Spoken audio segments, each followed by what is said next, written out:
സദസ്സിന് വന്ദനം. എൻ്റെ ജീവിത ലക്ഷ്യം എന്ന വിഷയത്തെക്കുറിച്ചാണ് ഞാൻ ഇന്ന് സംസാരിക്കുന്നത്.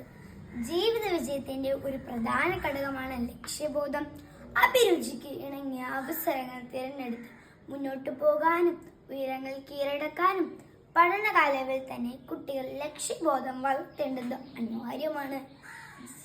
മാതാപിതാക്കളുടെ സമ്പാദ്യത്തിൻ്റെ നല്ലൊരു പങ്ക് കുട്ടികളുടെ പഠനകാര്യങ്ങൾക്കാണ് ചിലവിടുന്നത്. മികച്ച കോഴ്സുകളും സ്ഥാപനങ്ങളും കണ്ടെത്തി മക്കളെ അവിടെ പഠിക്കാൻ അയച്ചത് കൊണ്ട് മാത്രം കാര്യമില്ല, മറിച്ച് അവരുടെ പഠനത്തിൻ്റെ ഓരോ ഘട്ടത്തിലും അവർക്ക് പ്രചോദനം നൽകുന്ന വഴികാട്ടികൾ കൂടിയാകണം രക്ഷിതാക്കൾ.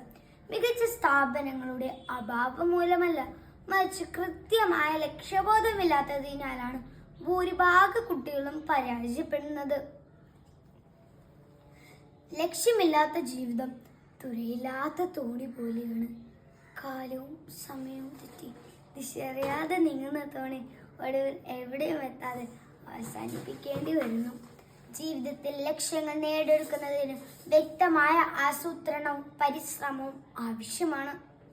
ഇതെല്ലാം കൂട്ടിക്കിടിച്ചു നോക്കിയപ്പോൾ ഒരു ജേർണലിസ്റ്റ് ആകുക എന്നതാണ് എൻ്റെ ജീവിത ലക്ഷ്യമായി ഞാൻ തിരഞ്ഞെടുക്കുന്നത്.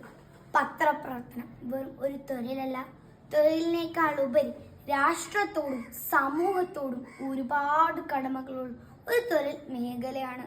പൊതുജനങ്ങളെ അറിയിക്കുക, ബോധവൽക്കരിക്കുക, അവരോട് ഇടപെടുക എന്നിവ ഒരു പത്രപ്രവർത്തകരുടെ ഉത്തരവാദിത്തമാണ്. ശക്തമായ അന്വേഷണ റിപ്പോർട്ടുകൾ പുറത്തു കൊണ്ടുവന്നാലും മനുഷ്യ താല്പര്യമുള്ള ലേഖനങ്ങൾ പങ്കുവച്ചാലും പൊതുവ്യവഹാരം രൂപപ്പെടുന്നതിലും സമൂഹത്തെ വിവരസമ്പന്നരാക്കുന്നതിലും പത്രപ്രവർത്തകർ ഒഴിച്ചുകൂടാനാവാത്ത പങ്ക് വഹിക്കുന്നു.